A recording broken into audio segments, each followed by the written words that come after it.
Effectivement. Le message de la Vierge Marie se résume en, en une phrase qu'elle-même a répétée, a dévoilée il y a 2000 ans de cela dans un petit village en Israël qui s'appelait Cana. Et le message est le suivant. Il est très simple et très court. Faites tout ce que mon fils vous dit de faire, n'est-ce pas? Voilà le message de la Vierge Marie. Ce qui est par contre très grave, c'est que le ciel a estimé qu'il était nécessaire d'envoyer sa mère encore et encore et encore pour remplir la tâche que Dieu a assignée à son Église.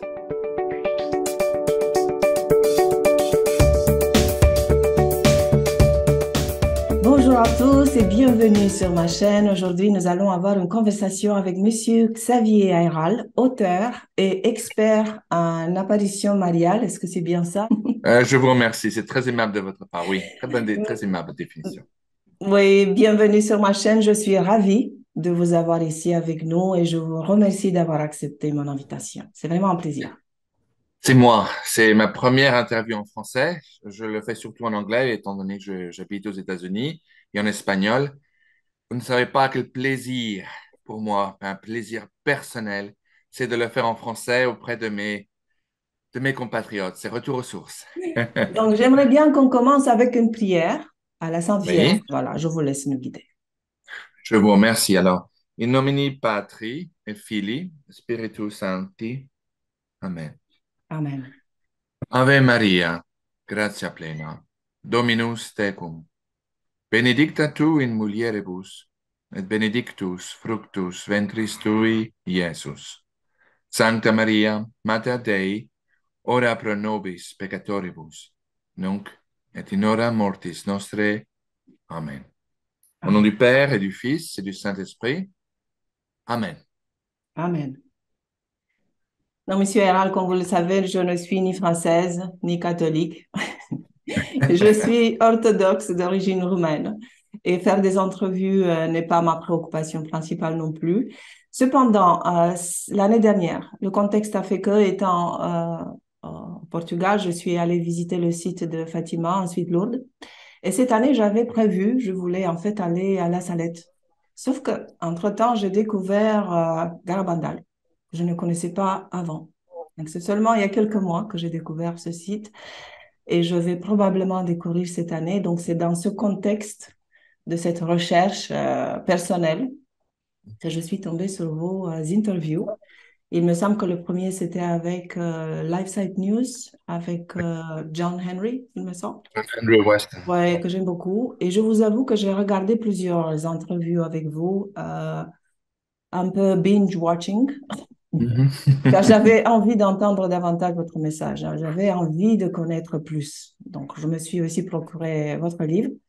Et ensuite, je cherchais s'il y avait des entrevues en français. Je n'ai pas trouvé. Voilà. Donc, c'est à ce moment-là que j'ai eu l'inspiration de vous contacter, vous inviter. Voilà, c'est ça le contexte. Et je pense qu'il est important que votre message soit accessible aussi à la population francophone, française, belge, canadienne, ainsi de suite. Donc, c'est la première fois que vous donnez une entrevue en français à ce sujet. C'est très intéressant, n'est-ce pas?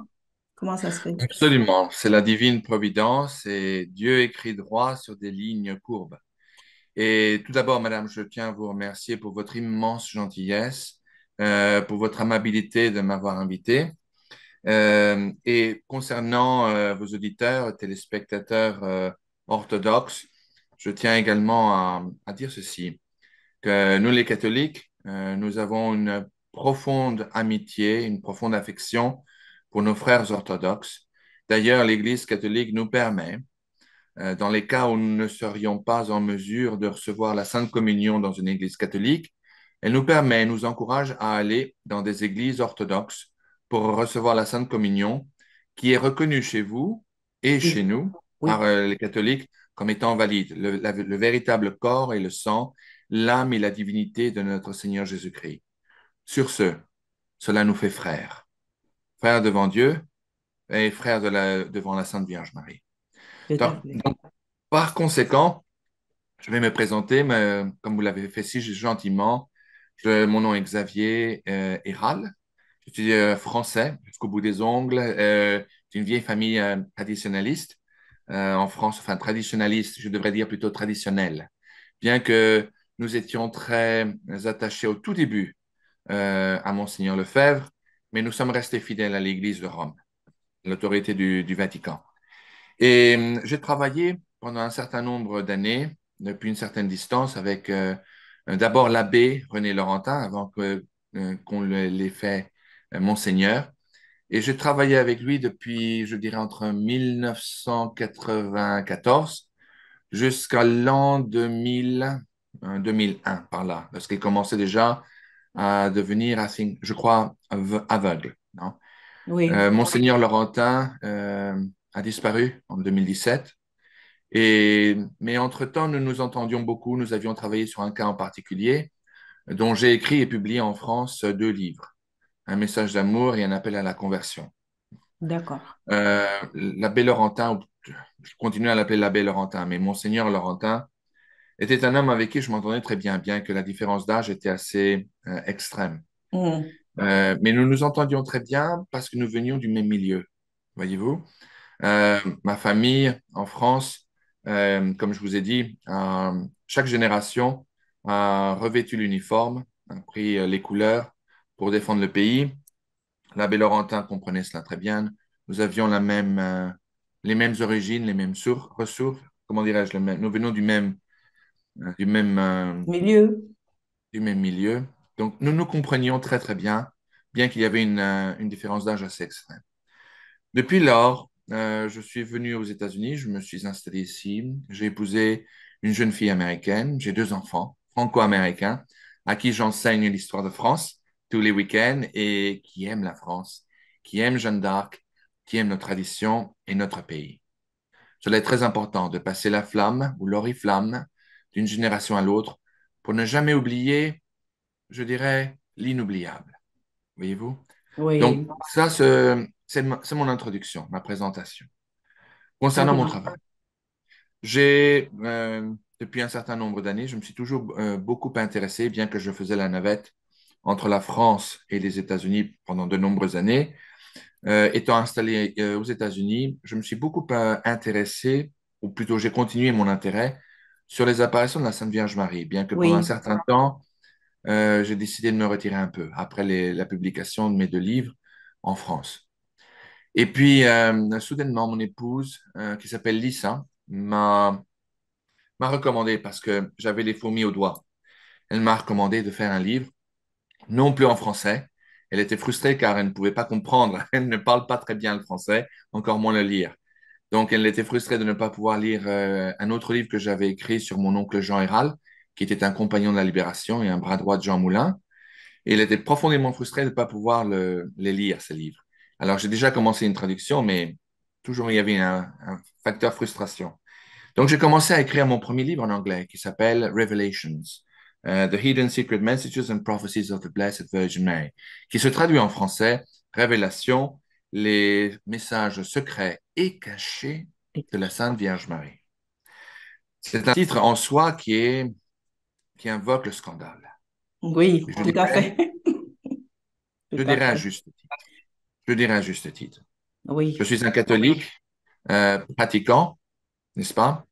Cela me donne certains droits d'enlever les gants blancs. Euh, Concernant l'Église catholique, les messages de la Sainte Vierge Marie, par exemple, à commencer par le premier chapitre du livre La Salette. En soi, c'est une histoire qui est remarquable, mais extrêmement peu connue, et dont les échos, évidemment, ne se font pas dans les milieux épiscopaux, pour des raisons très simples. Ce n'est ouais. pas du tout. Pour vous donner un exemple, le message, après que celui-ci fut approuvé, que le cas d'apparition fut formellement approuvé en 1851, le secret dit de la Salette fut caché de façon calculée par l'évêque de Grenoble, l'archevêque de Grenoble, qui à l'époque, qui en 1851, avait juridiction sur le petit village de La Salette, dans les Oui, Alpes françaises. Et celui-ci, après, c'est paradoxal, après que le cas fut formellement reconnu comme étant digne de croyance, aussi bien à Grenoble que au dicasterium de la doctrine de la foi au Vatican, qui aujourd'hui est l'équivalent de la congrégation de la doctrine de la foi, n'est-ce pas? Ce message fut placé dans une boîte de fer attachée avec une ficelle et envoyé dans les profondeurs de la librairie du Saint-Siège du Vatican pour que celle-ci soit enfouie quelque part et oubliée. Cela, je vous soumets, est un véritable scandale. Cette boîte, en dépit de tout, fut retrouvée remarquablement par accident par un abbé qui s'appelait l'abbé Cotteville, qui Hmm. était un assistant de l'abbé René Laurentin en 1999. Par accident. Il était là, il faisait des recherches sur le cas de la Salette quand soudainement, il trouve cette boîte de fer enficelée avec le sceau de l'archevêché de Grenoble. Il l'ouvre, il coupe la ficelle, ouvre la boîte et que découvre-t-il? Le fameux secret de la Salette qui fut perdu pendant tant d'années. Immédiatement, la sonnette retentit dans la librairie du Saint-Siège, qui fait comprendre aux visiteurs qu'il est temps de quitter les lieux. Le bon abbé prend la boîte sous le bras et retourne chez lui pour étudier cela à tête reposée. En découvrant l'amplitude et l'importance de ce message, il décide le lendemain matin d'aller prendre rendez-vous avec son éminence, le cardinal Ratzinger, qui sera connu plus tard comme Sa Sainteté, le pape Benoît XVI, Bénédicte XVI, Benoît XVI.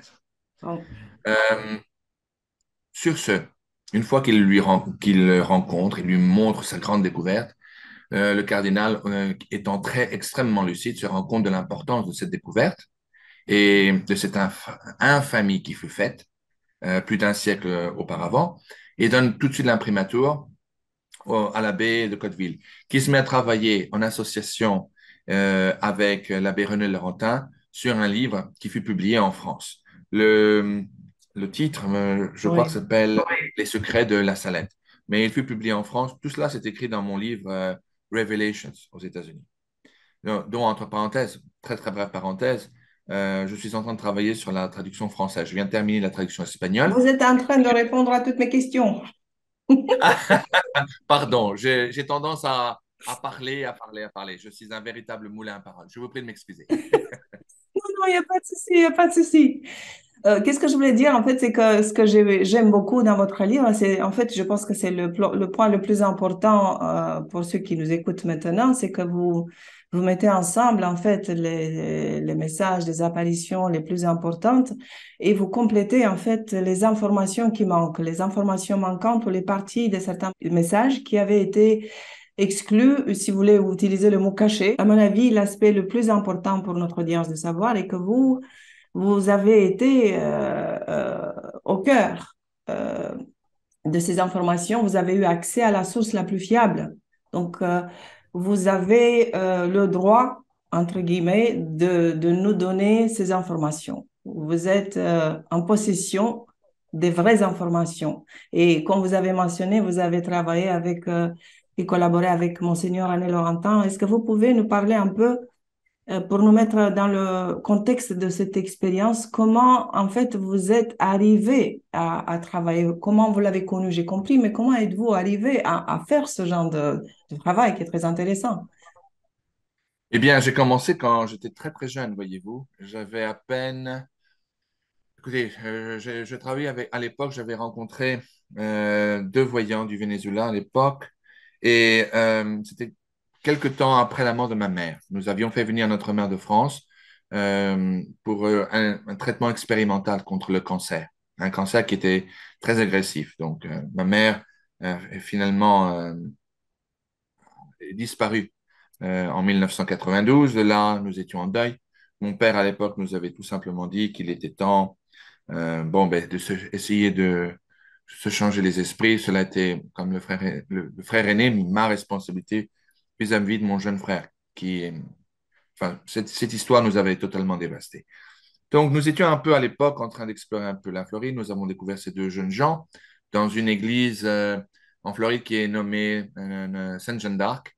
Comme tout Hmm. bon Français, on Aux y était États-Unis. allé aux États-Unis avec une grande statue de la pucelle d'Orléans devant l'entrée. On y était allé, en bon français, en cherchant peut-être une forme de consolation et se sentir chez nous.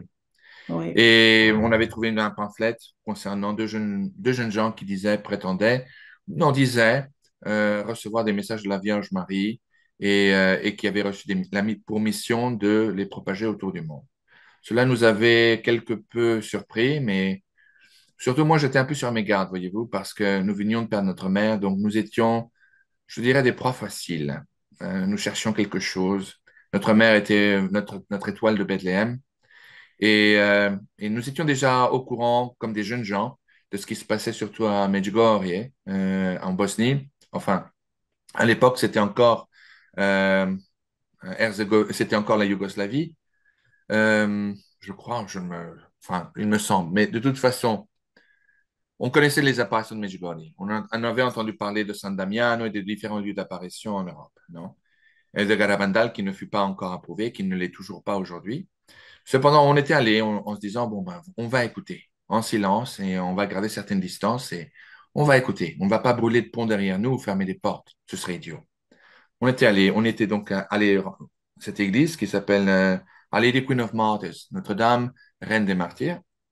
Et la réunion a donc eu lieu. Mon frère et moi, nous étions fascinés dès le début et pour aller plus vite. Nous étions en contact avec notre père, nous lui avions expliqué ce par quoi nous étions passés, comme ce type d'expérience par lesquelles nous étions passés. Et mon père tout de suite m'a mis en contact avec les gens du Chrétien Magazine, qui travaillaient très étroitement avec, à l'époque, l'abbé René Laurentin. Je vous parle c'était maintenant 1994. Donc, et entre deux années, nous avons connu ces deux jeunes gens. Nous avions essayé de trouver la moindre contradiction, pas de vulgarité, pas de médiocrité, du moins, nous n'avions pas encore découvert, n'est-ce pas? Et donc, mon père m'a dit, écoute, c'est très simple, Xavier, si tout cela vient de Dieu, il faut s'adresser aux plus grands experts de l'Église sur la mariologie. Et ce grand expert, c'est l'abbé René Laurentin. Pour ceux qui ne connaissent pas l'abbé René Laurentin, oui, c'est chaque fois qu'il y avait quelque part dans le monde un lieu d'apparition, l'évêque local s'adressait toujours à lui pour le faire venir, faire des études théologiques et scientifiques, n'est-ce pas? La combinaison des deux était absolument impérative pour pouvoir appuyer le facteur crédibilité et belligérance. Donc sur ce, mon père, qui avait à l'époque un agenda bien complet, euh, n'est-ce pas, m'a organisé en deux temps, trois mouvements, un rendez-vous avec la direction du magazine Chrétien Magazine, qui était à l'époque dirigé par Monsieur Ravaz, Christian Ravaz, qui maintenant, je crois, aussi a disparu. Et donc, celui-ci m'a mis tout de suite en contact avec l'abbé Laurentin. Bon, lorsque nous nous sommes rencontrés, c'était, si je ne me trompe, en 1995, début 95, immédiatement avec les deux voyants, l'abbé Laurentin nous a rencontrés très tard, ce qui m'avait mis plutôt, ça m'avait plutôt irrité. Et il nous avait ouvert la porte à demi endormi, mais il nous attendait. Il s'est très rapidement réveillé parce qu'il était fasciné par les récits de ces deux jeunes gens. Le lendemain matin, nous sommes allés tout de suite au laboratoire de la salpêtrière pour faire commencer un électroencéphalogramme le jour de l'apparition qui était établie par la Sainte Vierge Marie auprès des deux jeunes gens. Et effectivement, bien qu'il n'y avait pas, c'était pas conclusif, les résultats montrèrent une corrélation avec d'autres lieux d'apparition, d'autres électroencéphalogrammes qui avaient été faits auprès d'autres voyants.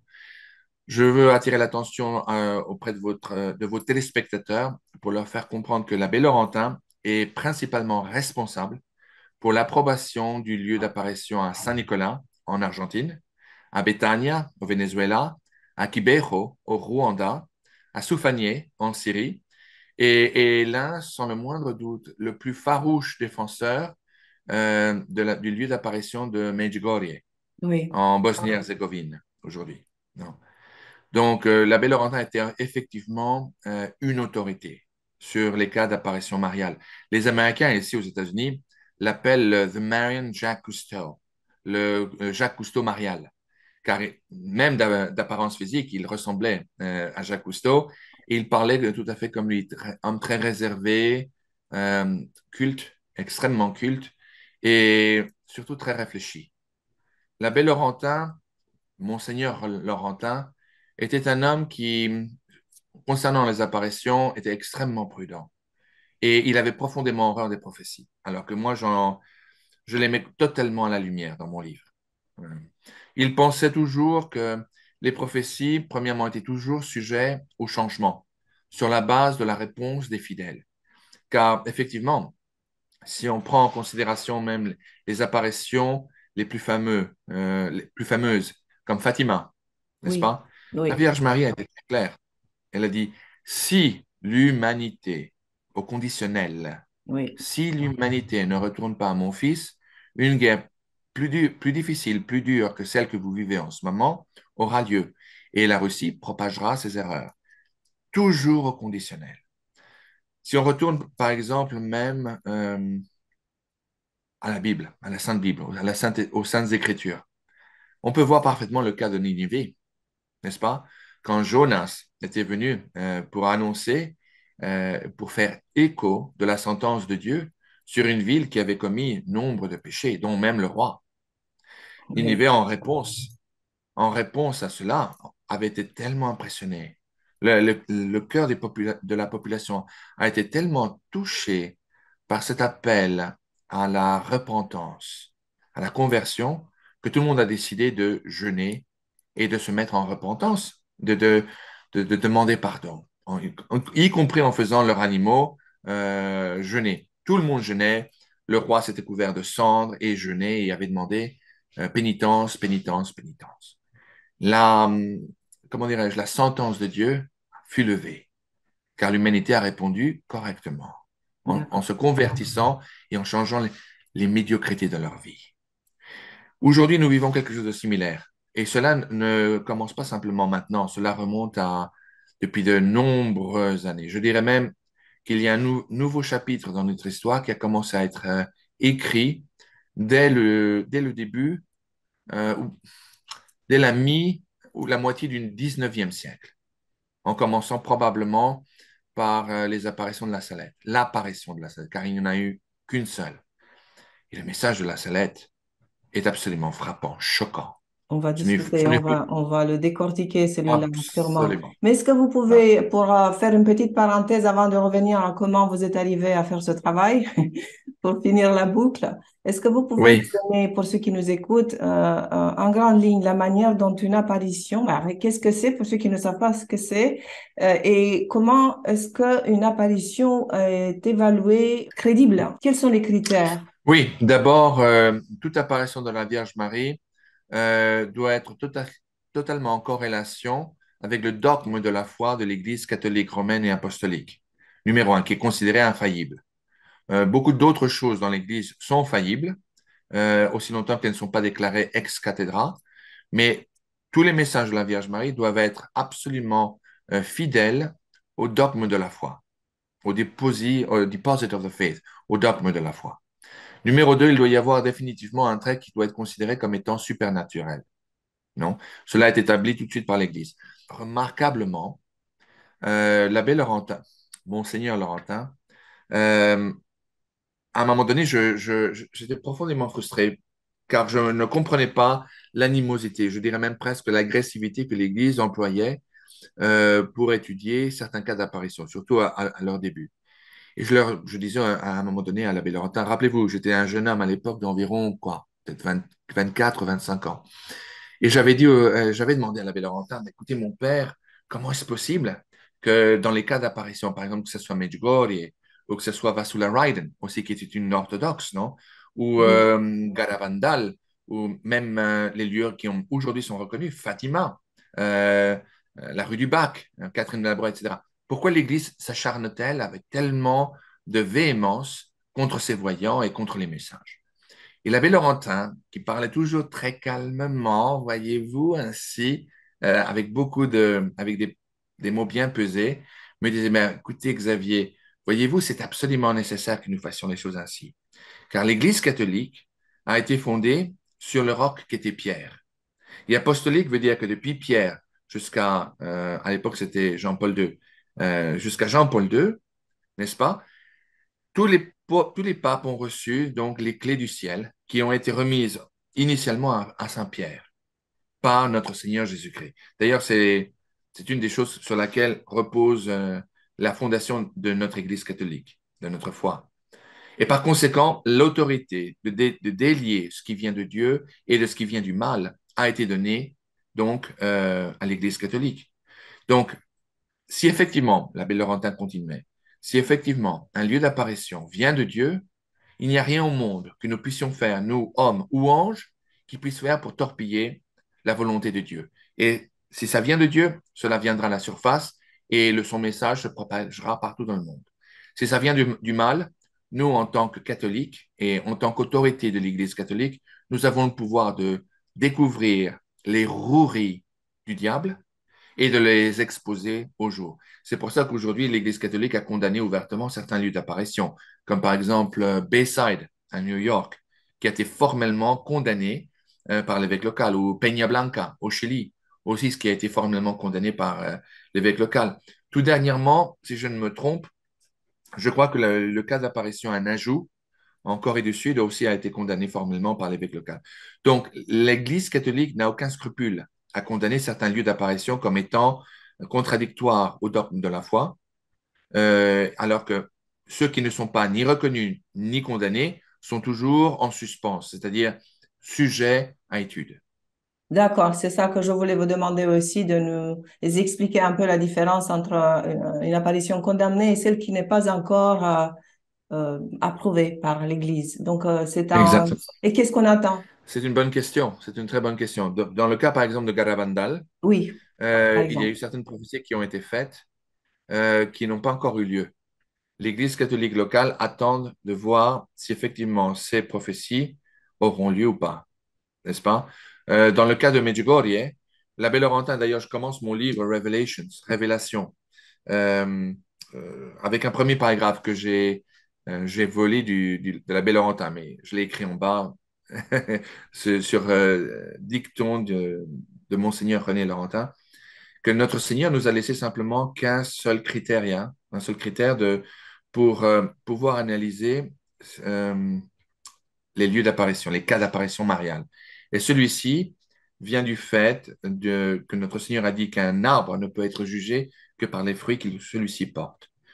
L'Église continue aujourd'hui à étudier de très près Medjugorje et Garabandal, bien que ces deux lieux d'apparition, comme l'abbé Laurentin disait souvent, sont sujets à d'innombrables assauts de critiques, de diffamation, donc, ce qui d'ailleurs est un bon signe.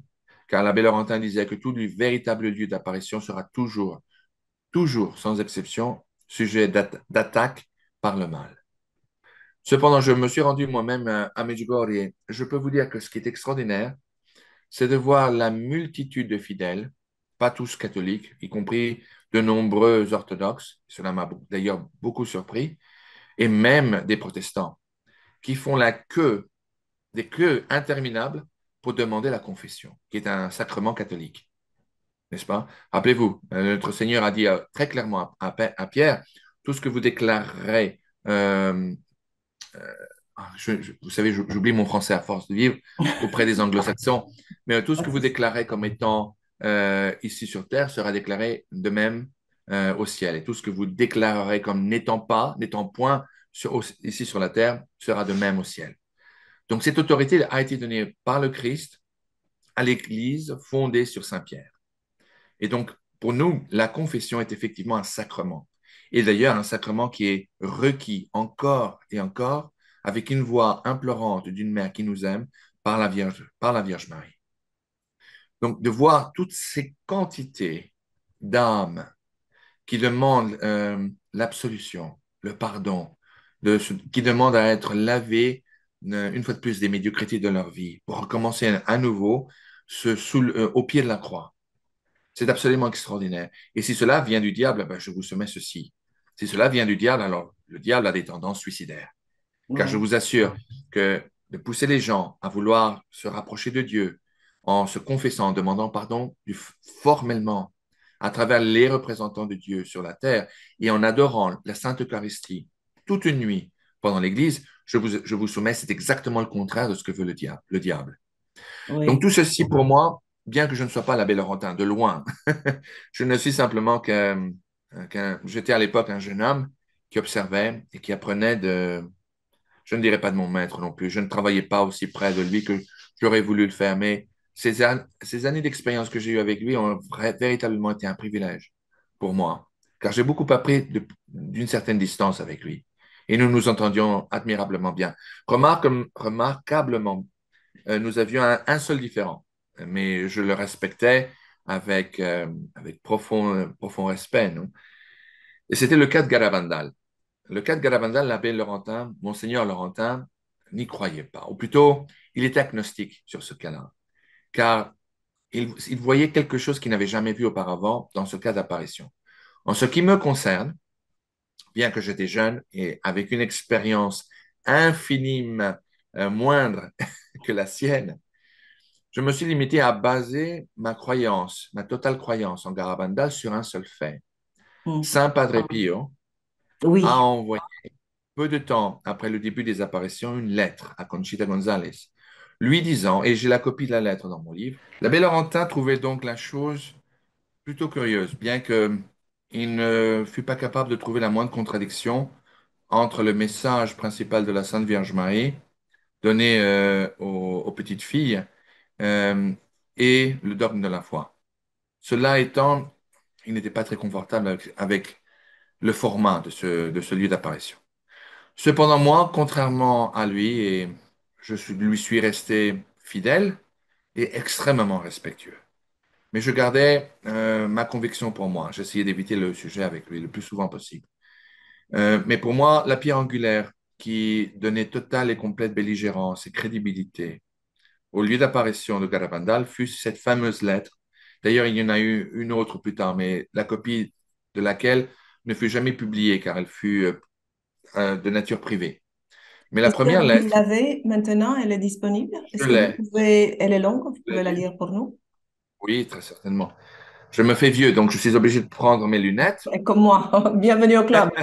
Non, mais ça vous va beaucoup mieux. Merci. Donc, je vais vous lire la lettre en question. Oui. Voilà, donc je l'ai ici en anglais, donc je vais la traduire simultanément en français. D'accord? Bien. Bravo. Alors, la voici. C'était une lettre que le Padre Pio, Saint Padre Pio, qui, pour ceux qui ne le connaissent pas, a été canonisé tout récemment. Son corps a été retrouvé incorrupt et il avait la stigmata de notre Seigneur Jésus-Christ. Et la lettre adressée aux enfants de Garavandal par Saint Padre Pio va ainsi. Chers enfants, ce matin, à 9 heures du matin, la Sainte Vierge Marie m'a demandé de m'adresser à vous et de vous dire ceci. Ô petite fille de Saint Sébastien de Garabandal qui êtes bénie, je vous promets que je serai avec vous jusqu'à la fin des siècles et que vous serez avec moi pendant la fin du monde et serez avec moi en fin de compte dans la gloire du paradis. Je vous fais la recommandation suivante. Priez et encouragez les autres à prier de même, car le monde est sur un chemin de perdition. Il ne vous croit pas, il ne croit pas non plus en notre conversation avec la dame vêtue de blanc, mais ils croiront quand malheureusement il sera trop tard. Le Padre Pio avait demandé également aux enfants de Garabandal de prier le chapelet de la façon suivante. Le premier mystère, prier en voyant le dédiant pour le premier mystère, la Vierge Marie, comme choisissant Fatima comme sa ville favorite pour propager son message. Le second mystère doit être contemplé sur le fait que la Sainte Vierge Marie a choisi la Cova di Iria à Fatima pour apparaître aux trois enfants. Le troisième mystère doit être contemplé en honneur à la conversion célestiale et en honneur au fait que la Sainte Vierge a remis les grands secrets aux trois petits bergers de Fatima. Le quatrième mystère doit être contemplé sur le secret de Fatima, qui est le plus grand secret qu'elle n'ait jamais révélé. Le cinquième mystère doit être contemplé sur le fait que les visions de la Sainte Vierge Marie continuent aujourd'hui à être reproduites et répétées dans toutes les parties du monde. La Vierge Marie a promis des grâces très spéciales à tous ceux qui prieraient le Saint Chapelet de cette façon. La lettre se termine ainsi. Elle fut envoyée par le Padre Pio le 3 mars 1962. Et celle-ci fut traduite à Conchita González euh, par un prêtre espagnol qui parlait aussi bien l'italien que l'espagnol. L'espagnol. Voilà. Vous savez, Monsieur Héral, avec cette interview, mon but n'est pas, vous savez, le sensationnel. Je ne vis pas de cette chaîne, je ne cherche pas à attirer des inscriptions, même si le sujet en soi, surtout pour les croyants, est tout simplement exceptionnel et merveilleux. C'est merveilleux d'avoir une communication directe avec la Sainte Vierge, avec le Seigneur, avec le royaume de Dieu. Pour moi, c'est impressionnant. En tout cas, c'est ce qui m'attire le plus, parce que si on s'arrête un peu, on prend conscience de ces faits, pour moi, ça me bouleverse. C'est-à-dire que c'est la communication directe avec le royaume de Dieu. Je vais me permettre de partager avec vous et avec ceux qui nous écoutent une expérience. Et vous allez voir pourquoi. C'est une petite histoire que j'ai vécue récemment, vraiment il y a quelques jours. C'est tout récent, et c'est une première pour moi. J'étais au monastère orthodoxe, devant l'icône de la Sainte Vierge, en train de faire les métanies. Bon, vous savez, le signe de la croix, la manière orthodoxe de saluer la Mère de Dieu. Je ne priais pas nécessairement, je ne demandais rien. C'est tout simplement cette révérence qu'on fait quand on rentre et quand on sort de l'église. Et d'un coup, j'ai ressenti dans mon cœur, mais physiquement, une forte sensation de joie. C'était physique et de l'amour que j'ai ressenti pendant quelques instants. Et ensuite, je suis revenue à mon état normal, naturel, mais tout en ressentant un apaisement, de la protection et de l'encouragement. Et pourquoi je vous le dis? Parce que je veux témoigner. Voilà. De un, je veux dire à ceux qui nous écoutent qu'effectivement, le dialogue est possible, que le dialogue est toujours ouvert. Au moins d'un côté. D'un côté, il est toujours ouvert. Et que finalement, c'est une expérience personnelle.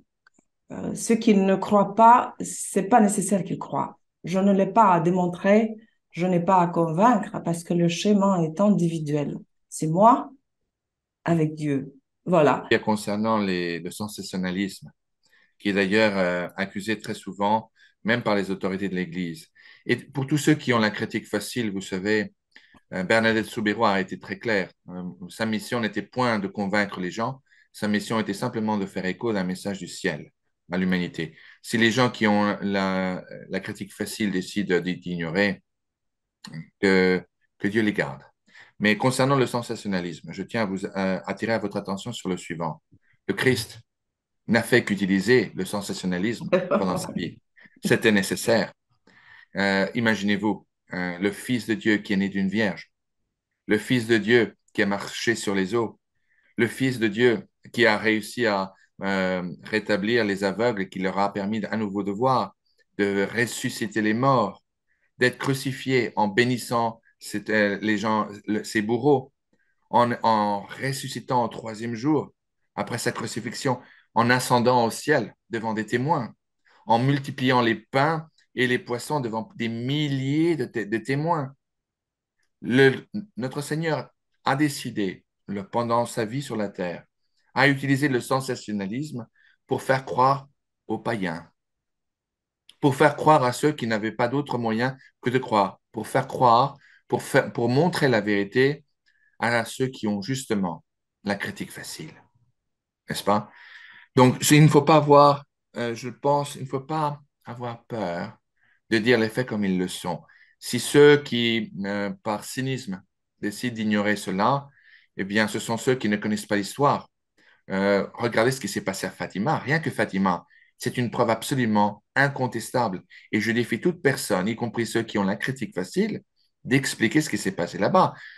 Trois enfants qui venaient du fin fond de nulle part, avec une éducation qui était égale à zéro, Mais comme à Garabandal. comme à Garabandal, et Oui. qui soudainement vous parlent de situations géopolitiques qui à l'époque ne faisaient absolument aucun sens, et qui cependant se sont avérées toutes être vraies. Comment peut-on expliquer cela? Rappelez-vous le contexte de l'époque.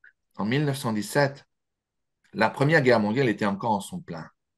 Et soudainement, ces trois petits bergers, qui n'avaient à peine une dizaine d'années, Lucie étant la plus âgée, révèlent que la Vierge Marie leur est apparue pour leur dire que si l'humanité ne revient pas à son fils, au Fils de Dieu, au Christ et à son Église, le monde connaîtra une guerre encore pire que la première. Rappelez-vous que la Première Guerre mondiale était connue comme la der des der, c'est-à-dire la dernière des dernières. Je le sais très bien que j'avais un grand-père qui était un poilu de 14 et qui a survécu incroyablement cette atrocité. À l'époque, quand la Vierge Marie avait dit si l'humanité ne retourne pas, ne se reconvertit pas, ne revient pas à mon fils, la Russie propagera ses erreurs.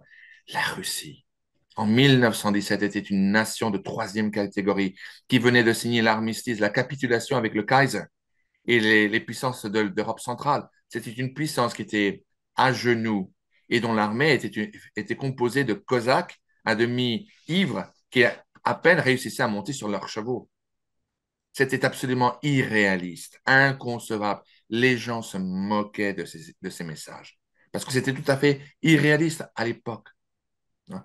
Cependant, immédiatement après la Seconde Guerre mondiale, qui est arrivée exactement sous le règne du pape qui fut annoncé à Fatima, immédiatement sous les cendres encore fumantes du Troisième Reich, la Russie, effectivement, s'est remise sur ses pieds et a propagé ses erreurs partout sur la planète. Et dont je suis une victime. Absolument. Vous pouvez en donner témoignage. Donc, tout cela, pour tous ceux qui ont la critique facile, ou vous savez, la critique moqueuse, Oui, je c'est me comme cela. limiterai, Mais ce que je j'ai me livre, remarqué, Monsieur Héral, c'est oui. que ça vient aussi de la part des catholiques. Donc, comment vous l'expliquez? On trouvera toujours cela des deux côtés de l'Atlantique, vous savez. Il faut Oui. simplement, tout le monde a le droit à ses opinions. Cependant, il faut simplement observer, comme le Christ le disait, comme Monseigneur Laurentin le rappelait, il faut toujours pouvoir garder l'esprit critique, mais sans méchanceté, et observer toujours les fruits de l'arbre, que l'arbre produit. Donc, en ce qui concerne aussi les critiques, j'aviserai toute personne, une fois de plus, qui se prétendrait être en mesure de juger, n'est-ce pas? Et c'est ce que je dis toujours aux Américains, aux Anglo-Saxons de ce côté de l'Atlantique, euh, avec beaucoup de sérénité. J'invite tous ceux qui critiquent, qui condamnent, qui prennent la première pierre pour la lancer sur ces lieux d'apparition, de faire un pas en arrière, d'observer un peu plus en silence et de laisser aux autorités compétentes le devoir et la charge de juger si un lieu est véritablement du ciel ou de l'enfer. Car si vous jugez mal, vous vous mettez dans une situation extrêmement grave. Moi, personnellement, je préfère toujours faire le pari de Pascal. Voyez-vous? C'est-à-dire, je préfère toujours choisir le positif au lieu du négatif, car si je venais à me tromper, je ne voudrais pas être du camp du mal, mais toujours du camp du bien. Donc, en ce qui me concerne, et je ne suis pas une autorité ecclésiastique, loin de là, cependant, je pense que la chose la plus intelligente, la plus sage, la plus culte, c'est de toujours faire un pas en arrière, d'éviter les commentaires mal placés, d'éviter la fierté mal placée et d'éviter toutes sortes de commentaires qui puissent être erronés. C'est-à-dire, si vous pensez que quelque chose est faux et ne vient pas de Dieu, priez pour ces pauvres âmes qui se trompent, mais ne condamnez pas, car vous serez jugé de la même façon comme vous jugez vous-même. Et cela, je m'adresse surtout aux chrétiens qui croient ou qui prétendent croire aux enseignements de l'Évangile. La charité est la pierre angulaire que le Seigneur nous a enseignée. Ne condamnez pas, ne critiquez pas. Concernant le message de la Vierge Marie sur les différents lieux d'apparition, n'est-ce pas? Euh, Chaque apparition, et ça m'a pris 3 ans pour écrire ce livre, 3 ans de recherche. Le troisième secret de Fatima en particulier, n'est-ce pas? Tout le monde croit qu'il a finalement été révélé en juin de l'an 2000. C'est faux.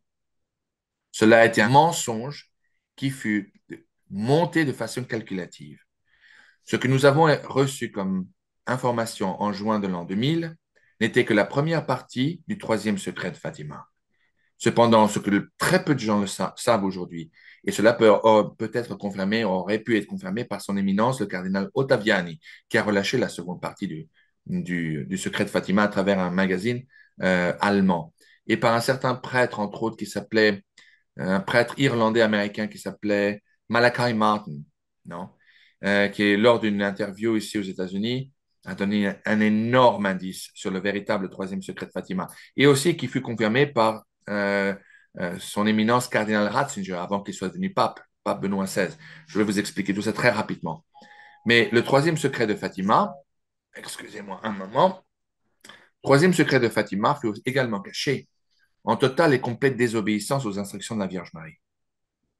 En effet, la Vierge Marie avait été très claire avec Lucia dos Santos. Le troisième secret de Fatima devait être révélé publiquement aux fidèles, ou bien immédiatement après la mort de Sœur Lucie, ou au plus tard, en 1960. Quand Jean XXIII, qui fut entouré, entre autres, du cardinal Ottaviani et du révérend père Malachi Martin, avait lu les deux enveloppes, la première étant la vision qui fut révélée en juin 2000, n'est-ce pas? La vision du pape qui montait cette colline avec Rome ou une ville qui était en feu dans le background, dans les dans les arrières de l'image, suivi d'un cortège de cardinaux, d'évêques et de prêtres qui se faisaient massacrer au fur et à mesure qu'ils montaient la colline, pour que finalement le Saint-Père se fasse tuer par des soldats habillés d'un uniforme moderne avec des balles, et par d'autres pas aussi modernes, peut-être, qui sait, mais avec des flèches et enfin, qui ont été, par des armes beaucoup plus rustiques. Il y avait un message qui accompagnait cette vision. Tout à fait exactement comme le premier message, comme le premier secret de Fatima et le second.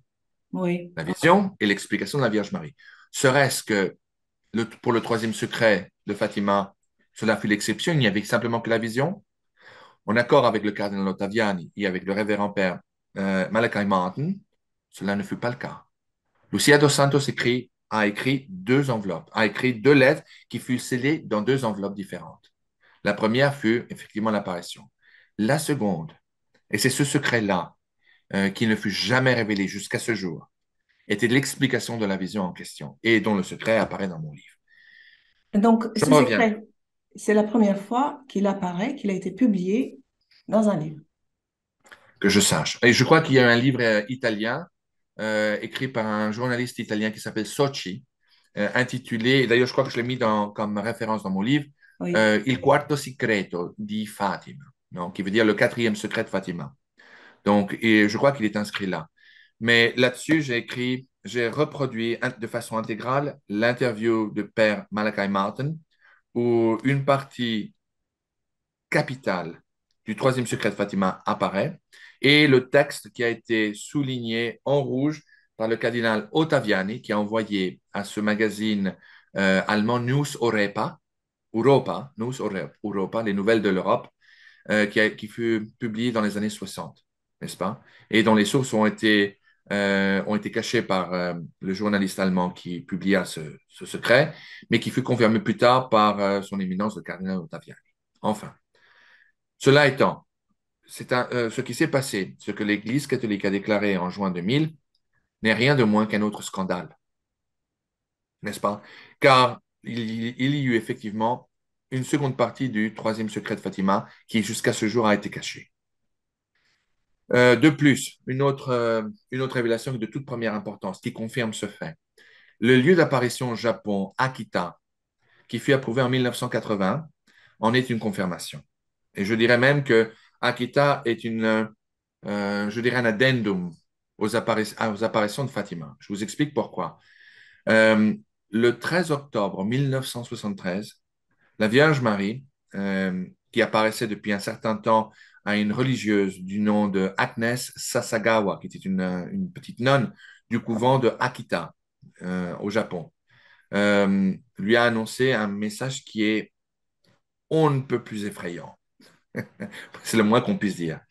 Et qui fut présenté au cardinal Ratzinger par son excellence, l'évêque Ito, qui était l'évêque de Akita. C'est un cas, tout cela est écrit dans le livre. Et pour le cas de l'apparition de Akita, comme je vous dis, la religieuse qui était sourde fut guérie miraculeusement. Elle avait le stigmate de notre Seigneur sur les mains.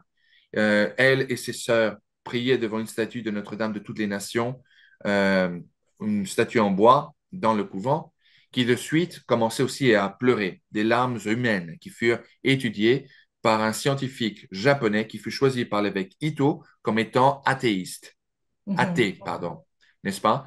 Et cela, comme l'abbé Laurentin l'a souvent fait dans certaines études avec des scientifiques qui étaient ou bien agnostiques ou athées, afin que personne ne puisse accuser les études comme étant corrompues ou trafiquées par l'Église catholique. Cela a été fait de façon très sage. Donc, cette statue en bois commençait à pleurer des larmes humaines, à, à suer également de la sueur humaine et à saigner du sang humain également. Type AB, si je ne me trompe. Le même type de sang qui fut découvert dans le Saint-Suaire de Turin. Bon, et sur ce, évidemment, le cas d'apparition fut attaqué, dénigré, diffamé, mais l'évêque fut convaincu que c'était vrai, car il connaissait la situation de toute première main. Il avait fait faire des études posées, clairement neutres, et le message était tout à fait en corrélation au dogme de la foi. C'était un message qui appelait l'humanité à la conversion avant qu'il ne soit trop tard. L'évêque Ito était tellement frustré par les attaques qui étaient menées principalement par des non-catholiques contre les apparitions de la sœur Agnes Asagawa qu'il décida finalement de monter un dossier, de prendre le premier avion Tokyo-Rome pour rencontrer le cardinal Ratzinger, qui était le préfet à l'époque de la congrégation de la doctrine de la foi. C'est la congrégation à Rome qui décide si un lieu d'apparition sur un tel ou tel point de la Terre est digne de croyance. C'est l'approbation maximale que Rome peut donner. Il y était rentré, il a apporté le dernier message que sœur Agnes Sagawa avait reçu, qui était un message, et je peux vous le lire également à la fin de cette explication, Oui. absolument affolant, et qu'il a présenté donc à l'évêque, pardon, au cardinal Ratzinger. Et alors, au fur et à mesure qu'il expliquait les données, les trouvailles scientifiques qui avaient été faites à Akita, finalement, il présente un cardinal qui était, pour le moins qu'on puisse dire, perplexe. Et il présente le dernier message en essayant de lui expliquer. Tout de suite, après l'avoir lu, le cardinal Ratzinger, futur Benoît XVI, interrompt l'évêque, lui dit, écoutez, Excellence, il n'est plus question de continuer à parler de ce cas. Il n'y aura plus d'études. Le cas sera terminé, il est fermé dès ce moment. Imaginez-vous la position de l'évêque Ito. Votre Éminence, vous ne m'avez pas donné une chance de m'expliquer. Il y a eu beaucoup, je sais, beaucoup d'attaques contre la sœur Agnes Sagawa et contre le lieu d'apparition, mais je peux vous assurer que les résultats ont été faits de façon tout à fait orthodoxe. C'est-à-dire, le cardinal interrompt une fois de plus le bon évêque et lui dit, non, vous ne comprenez pas. La raison pour laquelle je vais déclarer les études fermées, c'est que je vais déclarer dès ce jour-ci le cas d'apparition à Akita comme étant effectivement digne de croyance. Vous aurez mon sceau d'approbation. Et l'évêque en était surpris, il ne s'attendait pas à cette réaction positive. Et mais lui a dit, et qu'est-ce qui vous a fait changer d'avis, votre éminence? Et le cardinal a répondu, parce que voyez-vous, ce message que vous venez de me donner, qui est daté du 13 octobre, jour de l'anniversaire de la dernière apparition de Notre-Dame de Fatima aux trois petits bergers, où il y a eu le miracle du soleil, entre parenthèses, devant 70 000 témoins, dont des athées, dont des francs-maçons, dont des socialistes. Voyez-vous ce message, Votre Excellence? Eh bien, c'est en fait le troisième secret de Fatima. Cela fut la raison pour laquelle le cardinal Ratzinger a donné son approbation ou son sceau d'approbation en déclarant Akita comme étant digne de croyance. Je veux simplement apporter, mettre une certaine importance sur la pierre angulaire du message de la Vierge Marie, ou je devrais dire du ciel, à travers son premier émissaire, qui est la Sainte Mère du Christ. Et le message est le suivant. Et ensuite, on parlera du troisième secret de Fatima, si vous voulez, à commencer par le message de Akita. Mais la pierre angulaire du message de la Vierge Marie, du ciel, est le suivant. Convertissez-vous, car les événements qui vont venir vont littéralement bouleverser le monde que vous connaissez aujourd'hui. Ceci n'est pas un ultimatum. Ceci est fait et est dû au péché de l'humanité, au changement de mœurs d'une société qui n'est plus capable de reconnaître le bien et le mal, de ne plus reconnaître ce qui est décent et ce qui est indécent. Convertissez-vous pour changer euh, l'avenir qui vous a été réservé. Certes, mon fils n'est pas, certes, mon fils est un Dieu de miséricorde, mais il est également un Dieu de justice. Et ce qui vous vient est dû en conséquence au péché de l'humanité. Convertissez-vous avant qu'il ne soit trop tard à travers la lecture et à travers le fait que vous devez vivre la lecture des saintes écritures, des évangiles. Convertissez-vous à travers la prière, principalement, si vous le pouvez, la prière du Saint-Chapelet ou du Rosaire. Convertissez-vous avant toute autre chose en revenant à l'Église catholique qui a été forgée, formée et fondée sur Saint Pierre, qui fut le premier pape, le vicaire de mon fils Jésus-Christ. Convertissez-vous en appliquant et en vivant les saints sacrements de l'Église catholique, à commencer principalement par le baptême catholique, ensuite par la confession. La confession. La Vierge Marie nous demande d'aller à la confession, si possible, une fois par mois. En une occasion, elle a dit, si vous voulez vous approcher d'un état plus proche de la perfection, allez une fois par semaine. Sinon, allez pour le moins une fois par mois, préférablement les premiers samedis de chaque mois. Ensuite, et ça, cela est probablement le message le plus important, allez recevoir la Sainte Communion, allez à la Sainte Messe dominicale. Et si vous pouvez, si vous en avez l'inspiration et la capacité, allez tous les jours à la Sainte Messe. Mais pour le moins, allez tous les dimanches. Recevez la Sainte Eucharistie en sachant, en prenant conscience que cela n'est point un symbole. Cela n'est pas du pain. Chaque fois que l'un prêtre le consacre, cela n'est plus du pain ni du vin. Cela devient immédiatement et inconditionnellement le corps, le sang, l'âme et la divinité de mon divin Fils, Jésus-Christ. De plus, la Sainte Vierge Marie a demandé, contrairement à ce que l'on entend de plus en plus aujourd'hui à Rome, que pour recevoir la Sainte Eucharistie, une personne doit être correctement préparée. C'est-à-dire, il ne s'agit pas simplement d'avoir de bonnes intentions, d'avoir un cœur plein d'amour et de pardonner son voisin. Cela n'est pas suffisant. La Vierge Marie a expliqué très clairement que si une âme est sujette à un péché mortel, ou si cette âme soupçonne d'avoir commis un péché grave, et qu'elle n'est pas digne de recevoir le corps de son Fils Jésus-Christ, cette âme doit se confesser tout d'abord, avant de recevoir la Sainte Eucharistie.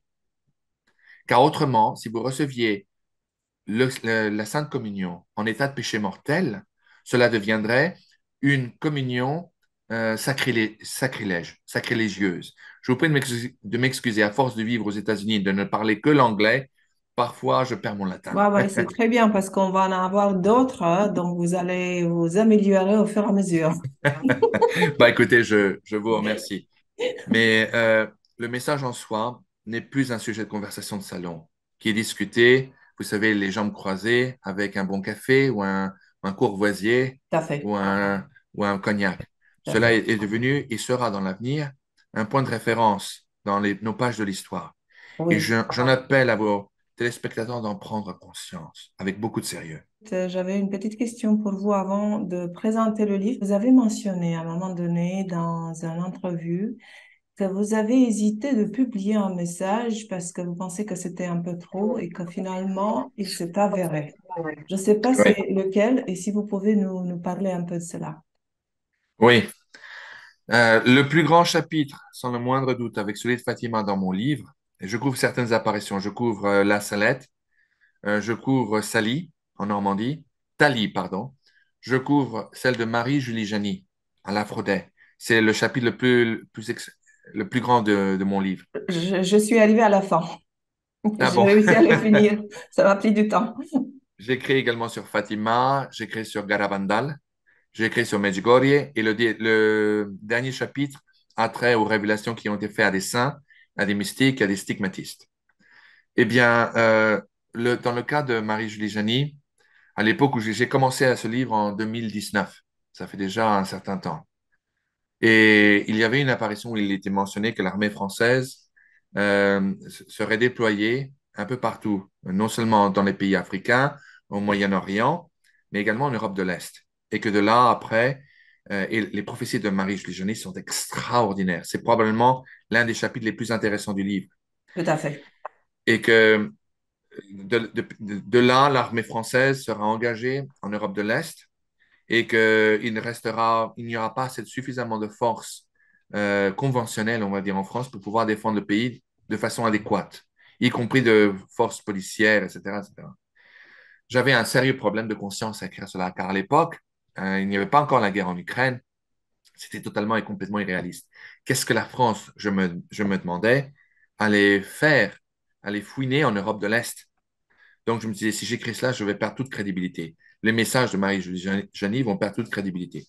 Et ensuite, je me suis dit, bon sang, je ne peux pas ne pas l'écrire, car ne pas l'écrire serait un mensonge d'omission. Ce serait un mensonge. Donc, au lecteur d'en juger lui-même. Et je me suis dit, je ne vais pas faire la même chose que le Saint-Siège a fait, en mettant un filtre et en mettant à la lumière ce qui est convénient et ce qui n'est pas convénient.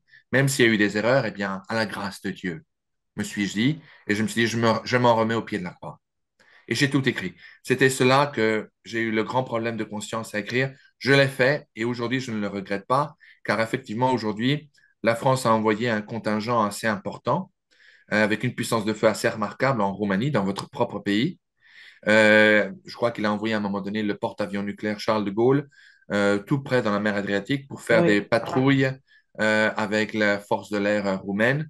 Donc la France s'est engagée de plus en plus, aussi bien en Europe de l'Est que dans les pays baltiques.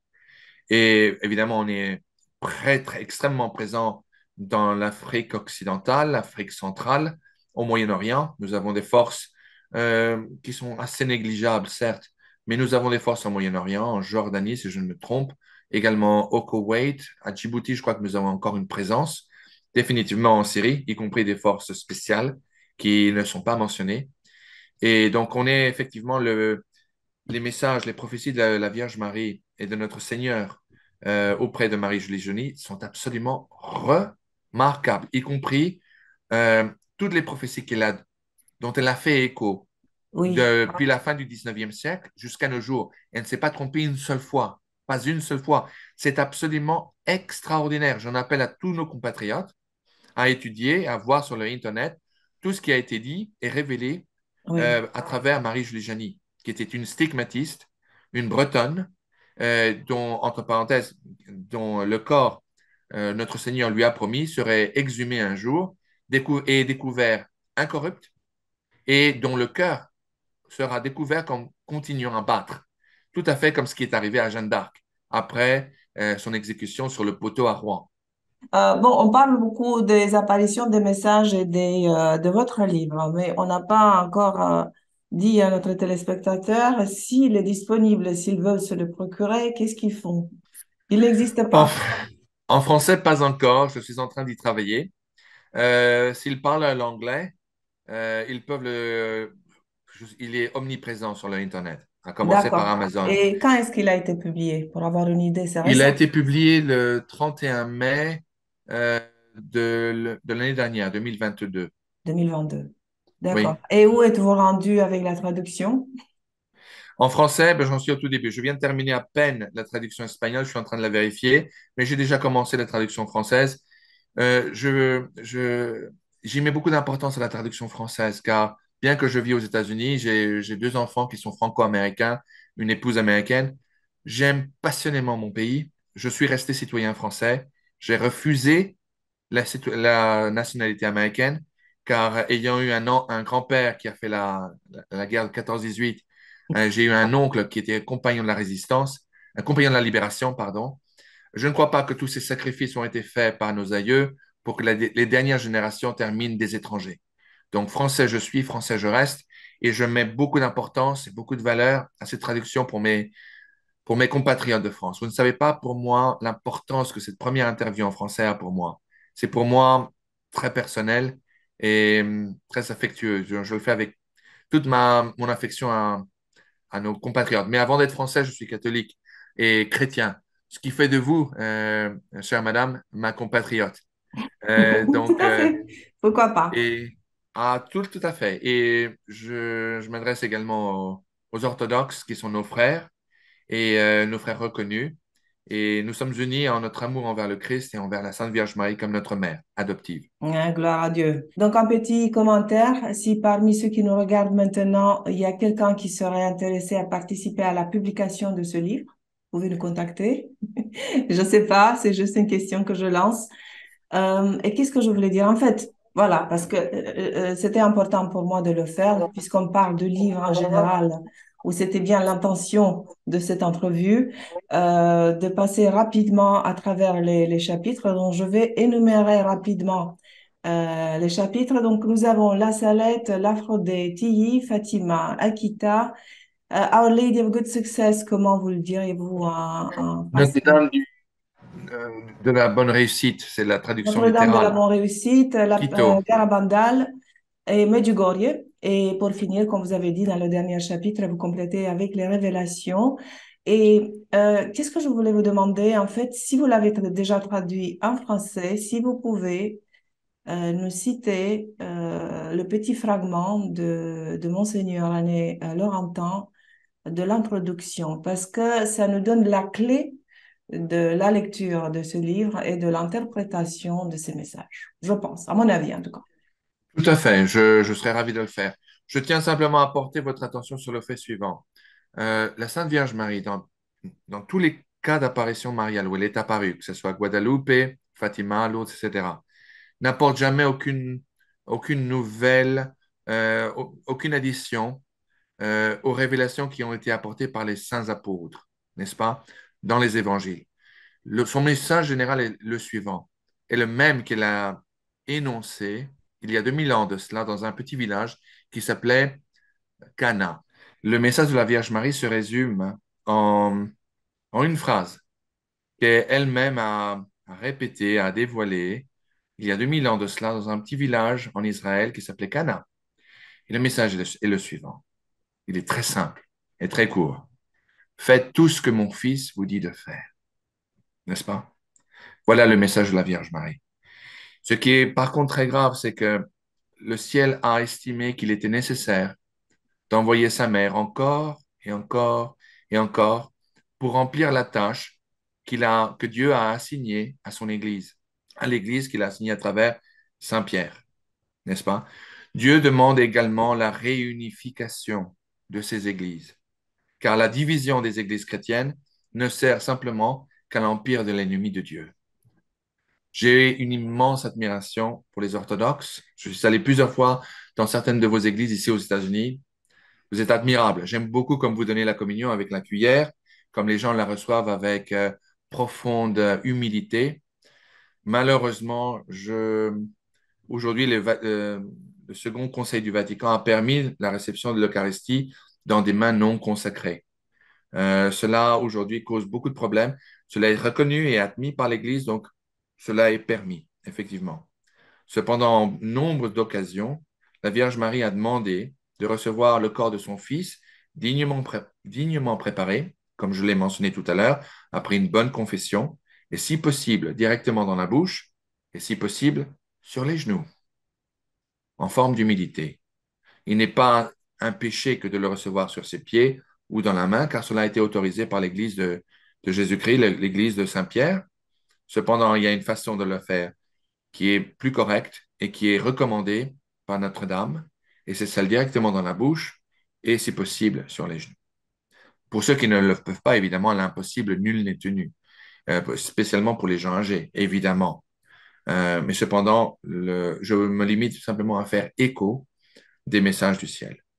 Maintenant, concernant la question que vous m'avez posée sur le premier paragraphe de mon livre, Oui. que j'ai sorti directement de l'abbé Laurentin. Une fois de plus, je remets mes lunettes de M. Magou et je l'ai en anglais dans mon livre, donc je vais le traduire simultanément. Donc, je prie vos téléspectateurs leur indulgence. Ça commence ainsi. L'arbre est jugé par ses fruits, dit le Seigneur, et c'est le seul critère de discernement qui vient de lui. Matthieu 7, 20, chapitre 12, 33. Il y a cependant une ambiguïté dont nous devrions être bien conscients. Les apparitions de la foi devient évidente, ou l'invisible devient visible, sont un phénomène superficiel et secondaire par rapport à l'Évangile et au Saint-Sacrement.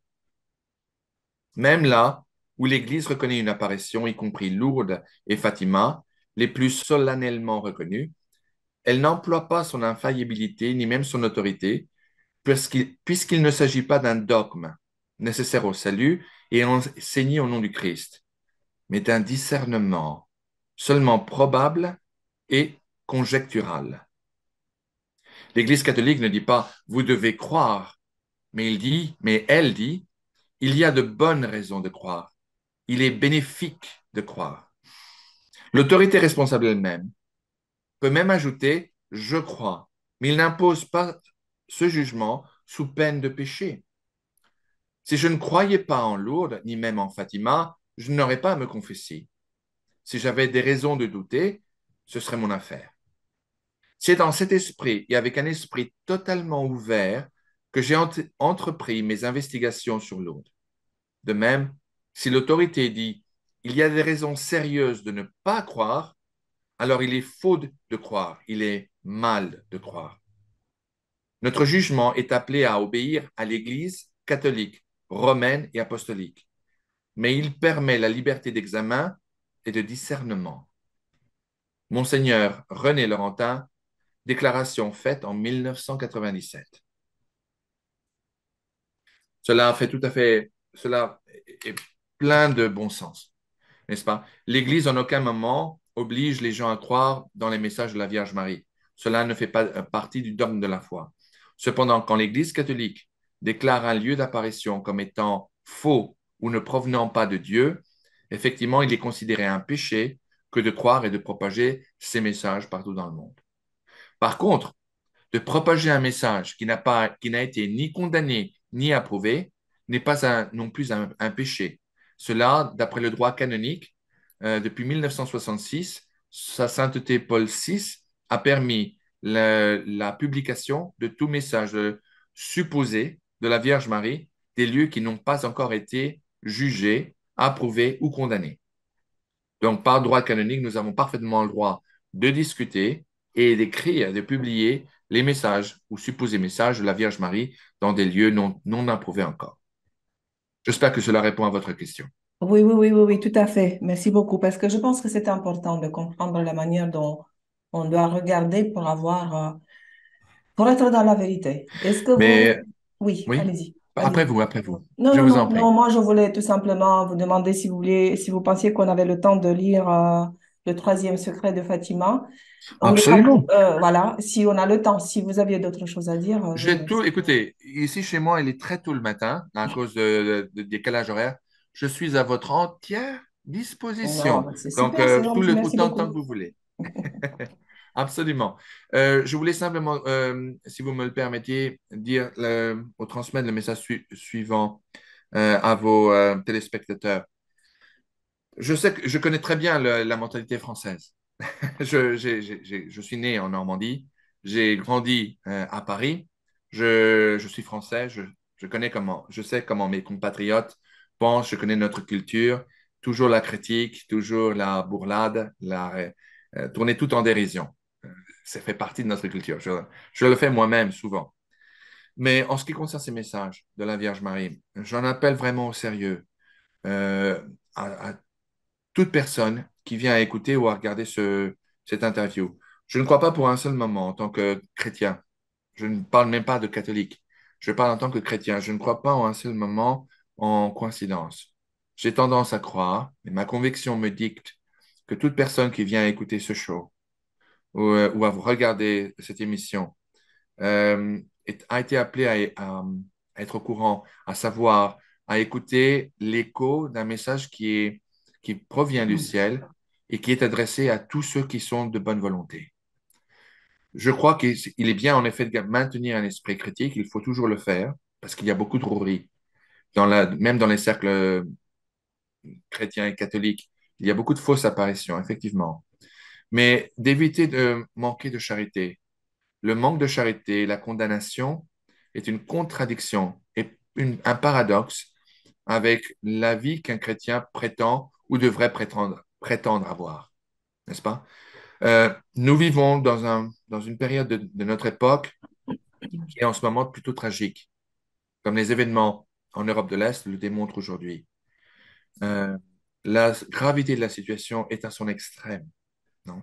De la même façon qu'en 1917, quand la Vierge Marie est apparue aux bergers de Fatima pour leur annoncer et les prévenir d'un danger encore plus grand que ce qu'ils ne vivaient à l'époque, la Vierge Marie a été renvoyée aujourd'hui au monde pour faire de même, mais pour une situation qui va être considérablement plus grave.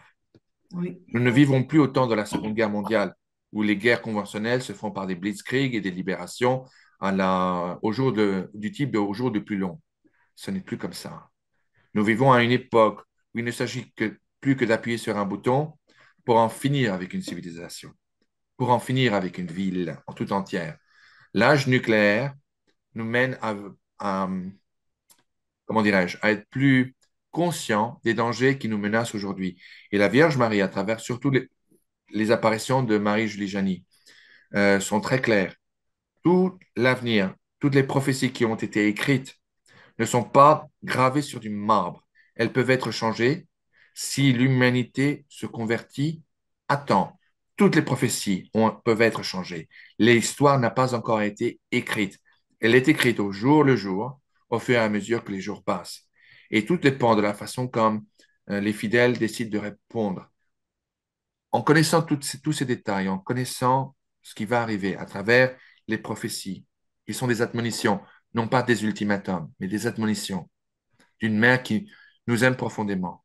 Nous sommes forcés à deux choix. Le premier est de répondre, d'accord, je décide de changer la vie, de changer les médiocrités journalières ou quotidiennes de ma vie pour essayer d'être un meilleur chrétien ou de devenir chrétien, ou de répondre, non, je continue sur le chemin dans lequel je suis engagé. Il n'y a pas de point de milieu, malheureusement, ou heureusement d'ailleurs. Ou bien vous êtes pour le Christ, ou bien vous ne l'êtes pas. Ou bien vous êtes pour le bien, ou vous êtes pour le mal. Point à la ligne.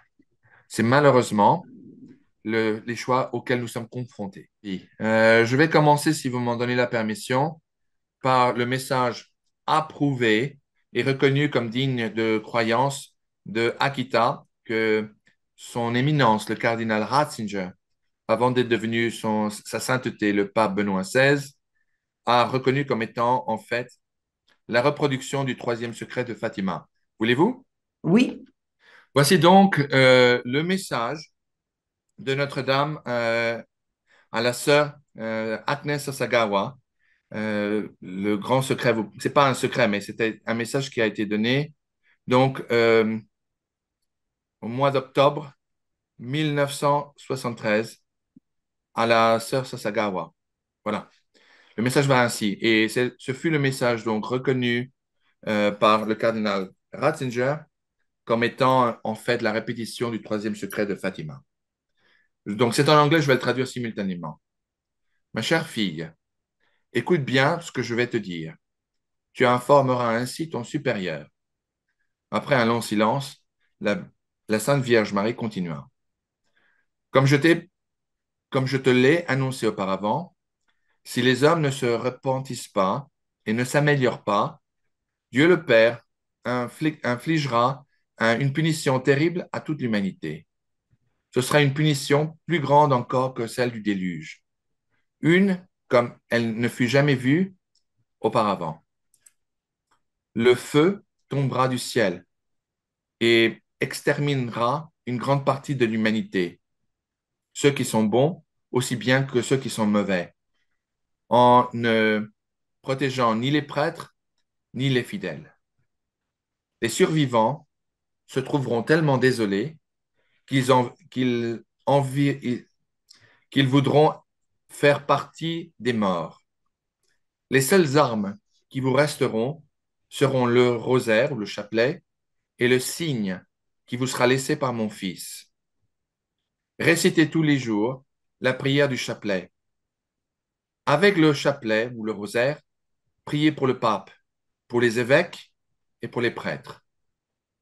Le travail du malin, c'est-à-dire du diable, infiltrera ou s'infiltrera même à l'intérieur des entrailles de l'Église, d'une telle façon que l'on verra des cardinaux s'opposer à d'autres cardinaux, des évêques contre d'autres évêques.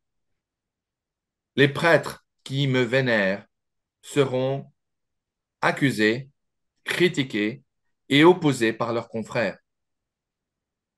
Les églises ainsi que leurs autels seront violés et dérobés.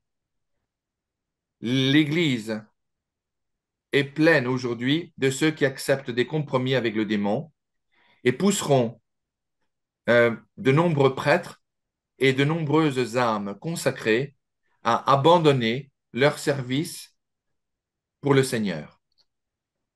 Le diable sera particulièrement implacable contre les âmes qui sont consacrées à Dieu. L'idée de la perte de tant d'âmes est la plus grande cause de ma tristesse. Si les péchés continuent à augmenter en nombre et en gravité, il n'y aura plus de pardon pour elles. Avec courage, tu dois en parler à ton supérieur. Il saura quoi faire et saura t'encourager et te mènera à la prière et à accomplir de nombreux actes de réparation. Voilà. Cela a été donc le grand message de Akita. Le message est sérieux. Il annonce effectivement que le diable est infiltré à l'intérieur de l'Église et qu'il causera de nombreuses zizanies entre les cardinaux et entre les évêques, et que tous les prêtres qui auront une certaine dévotion pour la Sainte Vierge Marie seront attaqués, critiqués et opposés par leurs confrères. Ce qui est très grave aussi est qu'une punition contre l'humanité est mentionnée, où une grande partie de l'humanité sera exterminée par une pluie de feu, paraît-il, qui tombera du ciel. Je ne peux pas le dire assez. Cette apparition a été formellement étudiée, formellement approuvée par l'évêque local, son Excellence l'évêque Ito, et reconnue comme digne de croyance par la congrégation de la doctrine de la foi au Vatican. Cela donne à ce message et à ce cas d'apparition une extrême belligérance, une extrême crédibilité. Voyez-vous? Malheureusement, oui, je vois. Concernant le troisième secret de Fatima, qui fut révélé par principalement son éminence, le cardinal Ottaviani, et confirmé par le révérend père Malachi Martin aux États-Unis. J'y viens tout de suite. Donc, je change de chapitre. Je suis devant mon ordinateur au fur et à mesure que je vous parle. Donc, je prie votre indulgence. J'y suis. Voici le message qui fut écrit et qui fut scellé dans une seconde enveloppe, n'est-ce pas? Encore une fois, je l'ai écrit en anglais. Je vous prie de m'excuser, je vais le traduire simultanément en français. Je prie l'indulgence de vos téléspectateurs et la vôtre. Une grande punition tombera sur toute la race humaine. Peut-être pas aujourd'hui, peut-être pas demain, mais à partir de la seconde moitié du XXe siècle. L'ordre n'existe plus en aucun lieu de ce monde. Et Satan régnera dans les lieux les plus hautement placés pendant la course des événements à suivre. Lui, Satan, réussira à infiltrer la partie la plus élevée de l'Église catholique. De plus, pour l'Église, pendant un certain temps, de nombreuses épreuves subira-t-elle. Des cardinaux s'opposeront à d'autres cardinaux, des évêques s'opposeront à d'autres évêques, et Satan marchera parmi eux, à Rome, et il y aura de nombreux changements qui en viendront en conséquence. Ce qui est pourri tombera, et ce qui tombera ne se remettra jamais plus sur ses pieds. L'Église sera euh, placée sous de grandes obscurités, et le monde sera dérangé par une immense terreur. Une grande guerre aura lieu à partir de la seconde moitié du XXe siècle. Le feu et la fumée tomberont du ciel. Les eaux des océans deviendront de la vapeur et causeront une terrible euh, colonne de mousse qui s'élèvera vers le ciel. Des millions et des millions d'hommes perdront leur vie d'une heure à l'autre, et ceux qui y survivront vont envier ceux qui auront péri. La mort régnera partout à cause des erreurs commises par ceux qui ne sont pas sages et par les partisans de Satan, qui, et seulement alors, régneront partout dans le monde. Enfin, ceux qui survivront tous ces événements, une fois de plus, termineront par proclamer Dieu et sa gloire et le serviront comme jamais auparavant le monde n'a vu les êtres humains le servir avant que le monde ne soit tombé sous sa propre corruption. Va, mon enfant, et proclame tout ceci. Je serai toujours à tes côtés lorsque tu le feras. Alors, évidemment, il y a certaines personnes qui vont dire une guerre mondiale à partir du XXe siècle. On pourrait dire, premièrement, qu'effectivement, l'une ou deux choses. La première, que la guerre mondiale a véritablement commencé avec la guerre froide, ou effectivement que la guerre a été postponée pendant un certain temps. Je vous rappelle qu'à la Salette, Maximin Géraud a dit lors de son rapport à une lettre qu'il a écrite à son évêque local que Notre-Dame lui avait dit que si l'humanité répondait bien, la punition qui est réservée à l'homme serait repoussée à un temps postérieur, possiblement au-delà, au début du 21e siècle, au début des années 2000. On y est, non? Mais il y a eu un message que notre Seigneur a donné à Marie-Julie Janis, où il lui dit, les gens sont déçus du fait que ce que j'ai ordonné d'être annoncé pour pour les hommes, pardon, n'a pas encore eu lieu. Ils vont se penser capables d'affronter ces âmes qui ont été élues par moi à cause de ces actions. Et ils vont les condamner du fait que j'ai retardé quelque peu les événements terribles qui doivent de toute façon avoir lieu. Si dans ma bonté et dû à l'expiation de nombreux fidèles, j'ai décidé de retarder un peu le désastre, cela ne veut pas dire que je l'éliminerai. Cela ne dépend pas du jugement des hommes qui sont ignorants. Dois-je moi-même donner une explication à ceux qui ne veulent croire ni savoir quoi que ce soit? Ce message fut donné par notre Seigneur Jésus-Christ à Marie-Julie Janis. Encore une fois, j'espère que cela répond à votre question. Tout à fait. Et si vous voulez terminer, je suis à votre disposition, comme vous le voulez. Oui, bon, mais ce qu'on peut faire, si vous voulez bien, faire une prière pour nous. Vous avez mentionné une prière, Exorciste? l'exercice. Oui, Oui, si vous voulez nous guider, avec un grand plaisir. Et avant de la absolument. faire, je veux quand même prendre le temps de vous remercier pour cette conversation et de dire à ceux qui nous regardent que nous allons continuer cette petite série pour discuter plus en détail les apparitions. Peut-être qu'on commencera la prochaine fois avec la Salette ou avec laquelle vous voulez.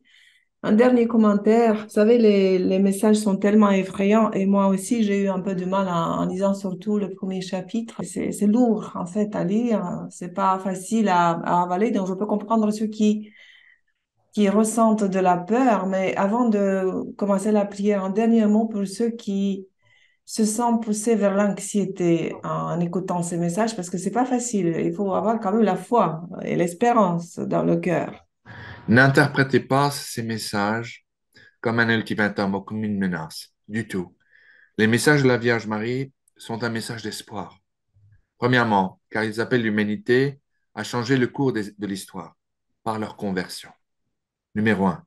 Numéro deux, si par malheur, les événements devaient poursuivre leur lignée, j'inviterai simplement tous ceux qui écoutent ce message à lire attentivement et à suivre les messages de la Vierge Marie.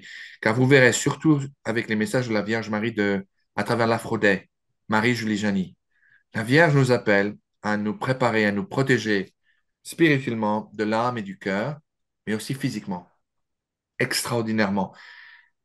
Certains des instruments qu'elle nous donne pour nous préparer, ce sont des sacramentaux. Elle nous appelle également à essayer de trouver refuge dans certains lieux en particulier. Il y a une carte qui fut donnée à Marie-Julie Janis, enfin, que Marie-Julie Janis a décrite à certains de ses contemporains pour montrer les lieux qui seront protégés, y compris et de façon très spéciale la Bretagne. La Vierge Marie a dit que Paris en particulier subira une grande punition. Elle appelle à toutes les populations de France à essayer de chercher refuge en Bretagne, qui sera le lieu le plus sûr et le plus protégé Protégé, de, oui. toute la France. De D'accord. plus, elle nous demande, dans notre processus de conversion, non seulement à la confession, à la Sainte Messe, à la lecture des Saints Évangiles, du catéchisme, particulièrement celui de Jean-Paul II, n'est-ce pas? Mais surtout à vivre notre foi et à porter sur nous certains sacramentaux. La médaille miraculeuse, la médaille de la rue du Bac, la Vierge, et de faire tout bénir par un prêtre catholique, de porter la médaille de la rue du Bac, de porter le crucifix avec le corpus, de porter également la croix du pardon qui vient de l'Aphrodite, de porter la croix de Notre-Dame de la Bonne Garde, de porter le scapulaire de Saint-Simon-Stock, le scapulaire du Mont-Carmel et un scapulaire de l'Aphrodite. C'est un outil de salut extraordinaire et malheureusement, je n'entends pas beaucoup de prêtres en parler. Voyez-vous, les promesses en 1215, en 1215, pardon, à Saint Simon Stock, ce moine anglais à qui la Vierge lui est apparue, est remarquable. Notre-Dame lui aurait dit que toute âme qui mourrait qui passerait au moment de la mort en portant un scapulaire du Mont Carmel ne souffrira jamais les feux de l'enfer. Ça ne veut pas dire qu'il ira au paradis tout de suite, ça peut dire qu'il ira peut-être au purgatoire, car il y a trois états d'existence après la mort. Il y a le paradis, le purgatoire, où toutes les âmes du purgatoire sont des âmes bénies, car elles seront là simplement que temporairement. C'est un passage de purification pour être prêt à aller au ciel. Et enfin, le troisième et dernier euh, lieu d'existence est l'enfer. Et là, il n'y a pas de salut. De plus, la Vierge nous demande de porter aussi le scapulaire de l'Aphrodite, qui est si vous le portez autour de vous, la Sainte Marie a promis une protection physique sur votre personne, sur votre famille aussi, et de la placer toujours sur un lieu également d'honneur de votre maison. Sainte Marie a expliqué à Marie-Julie Genie que tout foyer qui représentera et qui placera sur un lieu d'honneur de la maison le scapulaire en question, le scapulaire mauve, aura la maison et tous les biens à l'intérieur protégés des événements à venir. Donc j'appelle tous les spectateurs à prendre cela en considération. N'oubliez pas la croix avec un corpus, c'est extrêmement important, la médaille de la rue du Bac, la médaille de Notre-Dame de Bonne-Garde. Également, je voudrais simplement attirer votre attention que je sais qu'il y a beaucoup de peur, les messages sont très sensationnalistes. Ils appellent à une conversion rapide avant les événements avant une certaine Pentecôte qui aura lieu. Les Espagnols appellent ça el aviso, les Anglais the warning, les Français, je crois qu'ils appellent ça l'avertissement. Oui, Je travaille également, je travaille également avec un prêtre euh, francophone québécois qui s'appelle le Père Michel Rodrigue, qui est un mystique et qui, comme les enfants de Garavanta l'ont annoncé, l'événement, ce qu'il appelle lui la nouvelle Pentecôte, ce sera un avis, un warning, un avertissement où chaque âme, ce sera le dernier moment de miséricorde que Dieu donnera, la dernière chance à l'humanité de se convertir. On en parlera une autre fois. Mais oui, l'important est de savoir ceci, que de toute façon, ce qui va venir va venir. Il ne faut pas perdre les nerfs, il faut maintenir une certaine sérénité, un calme et beaucoup de foi, de donner beaucoup de confiance à notre Seigneur Jésus-Christ. En une occasion, notre Seigneur a dit à Marie-Julie Janie, chaque fois qu'une âme me fait entièrement confiance et se place à mes pieds en remettant sa vie entre mes mains, cette âme me force à la protéger des événements à venir, de mon courroux, de ma justice divine. Non. J'invite à toute personne à chercher la paix dans votre foi, à chercher refuge également sur les lieux qui ont été annoncés comme étant de futurs refuges par Marie-Julie Joly, dont entre autres la Bretagne, n'est-ce pas? Nous en reparlerons lors de notre prochaine émission et surtout de savoir ceci. Chaque être humain doit passer par le processus de la mort. Personne n'est immortel. Chaque être humain passera par son apocalypse personnel. Personne n'y échappera. Tout le monde doit mourir. Personne ne vit indéfiniment. Tout le monde peut mourir, mais tout le monde ne vit pas comme il le devrait. Euh, Comme je l'ai dit au tout début de cette émission, je ne crois pas à la coïncidence. Je suis absolument, ma foi, plutôt me dicte, une certaine conviction fait que chaque personne qui regarde cette émission ou qui écoute ce show est là pour une raison ou une autre, n'est-ce pas? Donc, chaque personne, je crois, qui a écouté ces messages ou ces extraits de messages sont appelés à changer de direction ou à la continuer, ça dépend. Mais en tout cas, de toute façon, je m'unis en union de prière à tous vos téléspectateurs, à leur, je prie beaucoup de leur indulgence. Parfois, vous savez, bien que français, j'habite ici aux États-Unis, je parle principalement en anglais avec les gens avec qui je travaille. Donc, le français n'est plus vraiment la langue que je pratique le plus. Mais j'aime la France, j'aime mes compatriotes et je m'unis à vous tous en union de prière ainsi à mes frères orthodoxes et même protestants, s'il y en a qui écoutent ce message. Je m'unis à vous tous en union de prière et si vous voulez, on peut terminer avec la prière exorciste catholique de Saint Michel l'Archange. S'il vous plaît, oui, tout à fait. Alors, au nom du Père et du Fils et du Saint-Esprit. Amen. Amen. Saint Michel l'Archange, défendez-nous dans le combat. Soyez notre secours contre les méchancetés et les embûches du démon. Que Dieu le commande, nous vous prions en suppliant. Et vous, ô prince de la milice céleste, armé avec le divin pouvoir, chassez en enfer Satan et tous les esprits malins qui infestent le monde en vue des pertes des âmes. Amen. Au Amen. nom du Père, du Fils et du Saint-Esprit. Amen.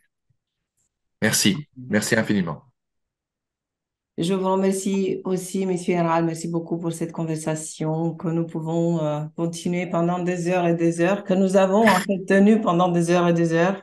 Et nous allons continuer cette petite série pour discuter plus en détail les apparitions, en commençant peut-être en ordre.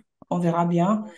Et merci à tous d'avoir regardé. Merci de partager cette vidéo si vous considérez cela utile, nécessaire. Et à la prochaine. Au revoir.